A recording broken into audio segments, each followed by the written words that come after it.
नमस्कार साथियों।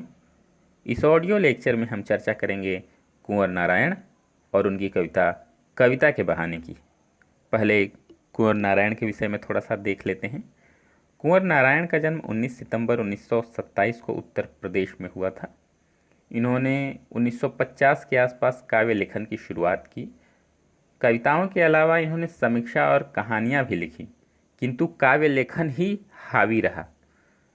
आत्मजयी प्रबंध काव्य से उन्हें बहुत ख्याति मिली। भाषा और विषय की विविधता उनकी कविताओं के विशेष गुण माने जाते हैं। उनमें यथार्थ का खुरदरापन भी मिलता है और उसका सहज सौंदर्य भी। इन्हें कई पुरस्कार और सम्मान प्राप्त हुए, जिसमें साहित्य अकादमी और ज्ञानपीठ पुरस्कार प्रमुख हैं। कोई दूसरा नहीं इनका काव्य संग्रह है जिसके लिए इन्हें साहित्य अकादमी पुरस्कार मिला 1995 में, और हिंदी साहित्य के में इनका जो योगदान रहा उसके लिए इन्हें ज्ञानपीठ पुरस्कार मिला 2005 में। पुस्तक में उनकी 2 कविताएं दी हुई हैं। इस लेक्चर में हम पहली कविता कविता के बहाने पर चर्चा करेंगे। यह कविता इन दिनों संग्रह से ली गई है।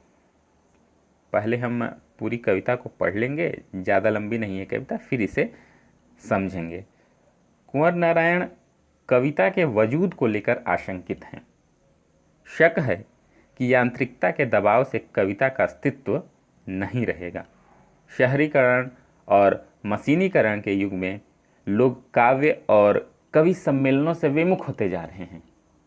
ऐसे में उनकी यह कविता कविता की अपार संभावनाओं को दिखाती है। तो चलिए दोस्तों, हम कविता को आरंभ करते हैं। कविता एक उड़ान है चिड़िया के बहाने।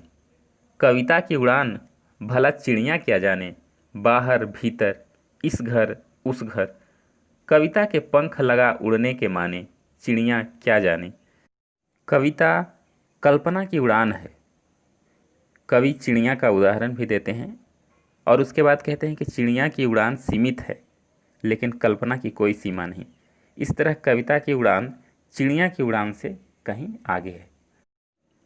कविता एक खिलना है फूलों के बहाने। कविता का खिलना भला फूल क्या जाने। बाहर भीतर इस घर उस घर, बिना मुरझाए महकने के माने। फूल क्या जाने। कविता फूल की तरह विकसित होती है, किंतु फूल खिलते हैं, खुशबू फैलाते हैं, फिर मुरझा जाते हैं, लेकिन कविता कभी नहीं मुरझाती। कविता एक खेल है बच्चों के बहाने। बाहर भीतर यह घर वह घर, सब घर एक कर देने के माने। बच्चा ही जाने। फूल से आगे बढ़कर वे बच्चों पर आते हैं। जिस प्रकार बच्चे बंधन में नहीं रहते, उसी प्रकार कविता भी बंधन में नहीं रहती। अब हम पूरी कविता को समझेंगे। कुंवर नारायण एक प्रयोगवादी कवि हैं। यह कविता उनकी भावनाओं की अभिव्यक्ति है। इस कविता के माध्यम से उन्होंने बताया है कि जीवन एक यात्रा है। यह यात्रा चिड़िया, फूल और बच्चे सभी की है। चिड़िया के उड़ने की सीमा होती है, खिलने के बाद फूल में बदलाव आता है, लेकिन बच्चे के सपने की सीमा नहीं होती। वे क्या सोचते हैं, कितना सोचते हैं, इसकी कोई सीमा नहीं है। कविता भी बच्चे के सपने की तरह होती है। शब्दों के खेल में सजीव, निर्जीव, भूत, भविष्य और वर्तमान सभी की सहभागिता होती है।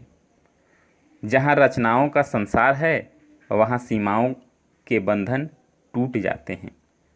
वह सीमा चाहे किसी भी प्रकार की हो।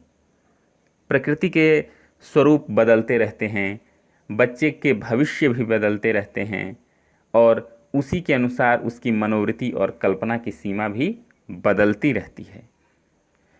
कवि की कल्पना की सीमा नहीं है।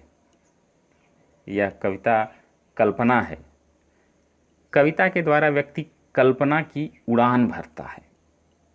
चिड़िया के उड़ने की सीमा है। कविता संवेदना, भाव और कल्पनाओं की उड़ान है। जैसे आकाश असीम है, उसी तरह कवि और बच्चे की कल्पना की सीमा नहीं है। आकाश की सीमा नहीं है, उसी तरह कवि और बच्चे की कल्पना की सीमा नहीं है। इसीलिए चिड़िया और फूल के बाद जब बच्चे पर आता है कवि, बालकों पर, तो बालकों से वह संतुष्ट हो जाता है कि यह जो है इसकी तुलना कविता से की जा सकती है, बालक की और कविता की। लोग अपनी अपनी समझ के अनुसार दुनिया को समझने की कोशिश करते हैं, फिर चले जाते हैं। यहाँ कवि अंतर्मन और बहिर्मन दोनों में उड़ता है, दोनों में उड़ान भरता है। अंतर्मन में उड़ने की कोई सीमा नहीं है, चिड़ियों के उड़ान की सीमा है। यहाँ बहिर्मन है, जहाँ न पहुँचे रवि वहाँ पहुँचे कवि। अब पद्मावत महाकाव्य में जो भी चीज़ होता है वह कवि की कल्पना है। उसमें ईश्वर, जीव, गुरु आदि सबको दिखाया गया है। यहाँ भी कवि की कल्पना है। हीरामन तोता कहता है कि जब वह नहाकर बालों को झटकती है तब सूर्य की रोशनी उसमें उलझ जाती है, संसार में अंधेरा छा जाता है। यह कवि की कल्पना है। ब्रह्मा जो अपने 8 आँखों से नहीं देख सकते, वह कवि देखता है। कवि ने स्वयं को ब्रह्मा से महान कहा है। क्यों? ब्रह्मा की रचना यह सृष्टि है। इस सृष्टि में 6 रस हैं, लेकिन कवि 9 रसों का सृजन करता है। कविता में 9 रस होते हैं, इसलिए कवि ब्रह्मा से भी श्रेष्ठ है। कवि की कल्पना होती है। फूल तो कविता लिखने का एक बहाना है। फूल पुल्लिंग है, कली स्त्रीलिंग है, सुगंध भी स्त्रीलिंग है। फूल कविता लिखने का एक बहाना है। फूल खिलते हैं, रौनक आती है, फूल मुरझाते हैं, गिरते हैं। फूल को पता नहीं है कि कविता कैसे बनती है। फूल का खिलना प्रकृति की एक घटना है, परिवर्तन है। परिवर्तन से ही वसुधा का श्रृंगार हुआ करता है। फूल में चमक दमक है, रौनक है।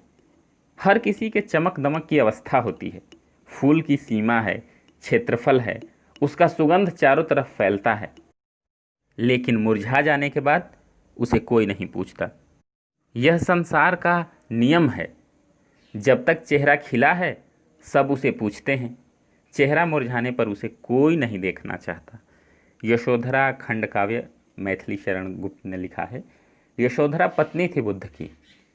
बुद्ध जब आनंद वन में जाते हैं और उनके मित्र आनंद भी जाते हैं साथ में, तो वे मित्र आनंद से कहते हैं कि क्या इन युवतियों को नहीं मालूम, एक दिन इनका रूप, सौंदर्य, यौवन नष्ट हो जाएगा, फिर इन्हें कोई देखना नहीं चाहेगा। लेकिन कविता इतनी संकुचित नहीं होती। उसका फैलाव बहुत दूर तक होता है, उसकी कोई सीमा नहीं होती। कवि ने लिखा है, यह घर वह घर। यह घर वह घर जब वे बच्चों के पास आते हैं तब उन्होंने लिखा है, बाहर भीतर यह घर वह घर। यह घर वह घर का अर्थ हुआ कि वह इस घर से उस घर दौड़ता रहता है। बच्चा, घर का सूनापन दूर हो जाता है, वह सारा घर एक कर देता है। बच्चों की किलकारियों से घर गुंजायमान हो जाता है। किससे लड़ाई है, किस घर से झगड़ा है, उसे इससे कोई मतलब नहीं रहता। वह सभी घर में दौड़ते रहता है। बच्चे की हंसी सबको प्रसन्न करती है, किसी के साथ कोई भेदभाव नहीं करती। अब इस कविता का हम संक्षिप्त सार देख लेते हैं।